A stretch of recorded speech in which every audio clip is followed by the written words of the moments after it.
Let me show you all camera settings that we have available on Samsung Galaxy A27. So first of all, we're gonna open the camera app, and then over here we're gonna tap on these dots that we have on the right side, and we can jump to camera settings. So first we have intelligent features, which include document scanning and text scanning, which can be easily enabled or disabled over here. With the rear camera, you can just point at a document and a text, and you should be able to scan it pretty easily. There is also the auto scan option, so your camera can automatically capture a document or a text if it detects, of course.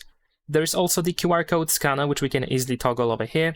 We have shot suggestions, so you can get on-screen guides to help you line up great shots. And a scene detection, which automatically adjusts the color and contrast of photos to match the scene. We can also find the information about custom filters over here, but of course custom filters can actually be created in the camera itself rather than in settings. Then we have a photos section where we can toggle automatic HDR. We have high efficiency pictures format, so you can save your photos using the HEIF format. We can decide what should happen when we swipe the shutter button, and by default we take burst shot, and you can change it to create a GIF instead. Now, in addition to that, we also have the watermark, of course, so you can easily have watermark on your photos. You can also include or exclude certain information, like, for example, the model name, date, and time. You can also tap on these options in order to choose the format of this information. Besides that, we have style section where we can change the font and the alignment of the watermark. Other than that, we also have a videos section where we can enable HEVC format, which is the high efficiency videos format. We have the automatic FPS, which allows you to record brighter videos in low light conditions by automatically optimizing the frame rate in the video mode. We have a video stabilization and the audio playback, which allows you to keep the media on if you start recording a video. Now we also have the save to external storage, so if you record videos directly to USB, so you can record videos directly to the USB storage instead of saving it on your phone. So if you connect a USB storage to your phone, if you record longer videos, then of course this allows you to save on that USB storage straight away. Now we also have the general section where we have the composition guide. You can enable grid lines and the leveler, or both at once if you want to. We have location tags, so you can save the information about where a photo is taken or where a video is recorded. There is also the Save Selfies as Previewed, which is the mirror effect for the front camera. It can be easily toggled over here. We have Swipe Preview up or down to, and by default we can switch cameras, so if you have a preview of the camera, you can swipe up or swipe down to switch to the front or rear camera. We can switch that to open quick controls instead, or you can just completely turn off this swipe gesture. In shooting methods, we can manage volume buttons. We can decide what should happen when you press volume up or volume down. By default, we use it to take a picture or record a video, but you can also use it for zooming in and out.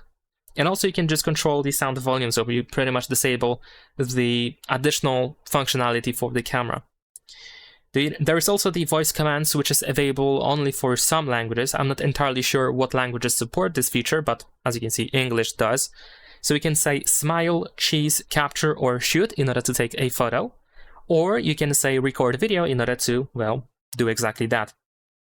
There is also the floating shutter button, which allows you to have an extra shutter button, which you can position anywhere on this screen. And the show palm option, which allows you to show hand to the front camera and take a picture or start recording a selfie video without using the shutter button.